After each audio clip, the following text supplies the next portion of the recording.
এটা খারাপ কথা বলতে হয় যে আসলে আপনাদের ওষুধ হলো আওয়ামী লীগ, ওদের কোনো ভদ্রলোকের সঙ্গে ওরা কাজ করতে পারবে না।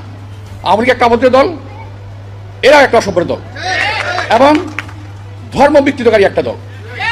এরা মওদুদিবাদে বিশ্বাস করে, এরা ইসলামে বিশ্বাস করে না, এরা মুসলমান ধর্মে বিশ্বাস করে, যদিও মুসলমানের লিবাস আছে এদের। এই সমস্ত লোকগুলোর হাত থেকে দয়া করে বেঁচে থাকবেন। এরা বাসায় বাসায় যাচ্ছে, মা বোনদেরকে একা পায় বাসায়। আর মা বোনরা বাংলাদেশে মা বোনরা অত্যন্ত ধর্মবিরূপ এবং দুর্বল, তাই না? এখন যখন ডাক্তার সাহেব চলে আসে বাসা থেকে, আমরা চলে যাই বাড়ি থেকে, তখন 2-3জন মহিলা গিয়ে বাসায় ঢুকে এক গ্লাস পানি দেন, পানি খাবো বলে একটু কথাবার্তা বলে বসে।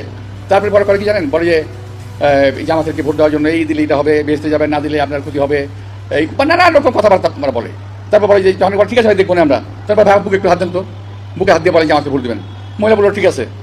দেখেন আপনারা কিন্তু কোরআন শরীফে হাত দিয়ে কথা বলেছেন, আমার বুকের মধ্যে কিন্তু কোরআন শরীফ আছে। কত বড় ধাপ্পা বাজেরা বুকের ভিতরে কোরআন।